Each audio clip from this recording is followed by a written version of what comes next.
first of all, let's determine what stance you are. Now when you stand up on the board, which foot did you put forward? If it's your left, you're a regular foot, like Andy. If it's your right, you're a goofy foot, like me.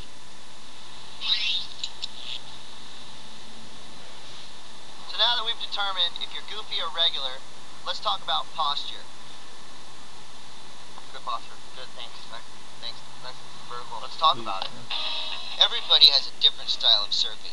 Some people are stiff, other people are loose and noodly. It's all about how you distribute your weight over the surfboard. We're going to teach you the easiest, simplest way to surf. It's the most basic thing. It's just going straight. Style's not going to matter too much at the beginning, but trust me, after a while, it will. Most boards have a center line. It's called a stringer. If it doesn't have one of these, just imagine a line going right down the middle from the nose to the tail. Now when you look down at your feet, your toes should be on one side of the stringer and your heels on the other.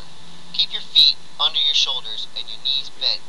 Make sure your chest is forward, and for more balance, you might want to put your arms out to the side. Try to just stay centered on the board. This will be the most stable place for you. Now this is a great neutral stance for beginners. Now we're going to work on standing up as quick as possible. Want to stand up? Alright, grab both those rails and do a basic push-up. Now keep your weight centered. If you lean too much on either side, you're going to fall right over. Put your front foot on the center line. Now as you stand up, turn your feet so that your toes are on one side of the stringer and your heels are on the other.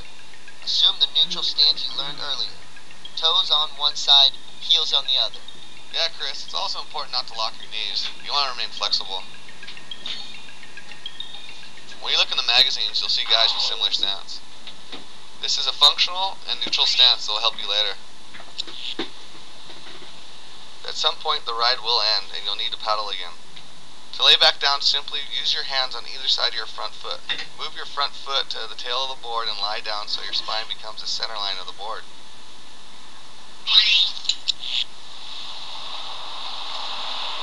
One of the hardest things about surfing can be catching the waves you want.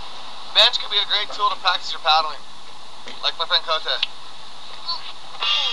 When you're paddling for a wave, paddle like your life depends on it, every time. If you don't paddle hard, you're not going to get it. It's that simple. Don't be lazy. Catch that wave. The best type of paddling is done by keeping your arms close to your board and using deep strokes.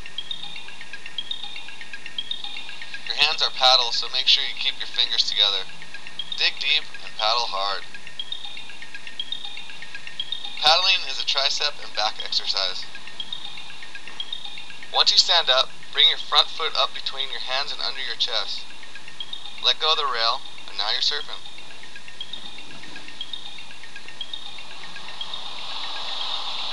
So once your ride looks like it's coming to an end, don't just jump off. Lay back down and get in control of your board. And so that's it. Paddle, stand, surf, and lay back down. Now let's put it all together and go do it. Before you go out, it's important to study the ocean and see where you're going to go out at. That's where we plan to take you. On land, we're in control. But once you get in the water, the ocean's in charge. Sometimes it'll be flat for a long time. Then out of nowhere, there'll be a bunch of waves coming in. Good surfers spend a lot of time checking the waves before they go out. Don't be like one of those guys who just sits out there and does nothing. Study the ocean before you go out. Watch where it breaks.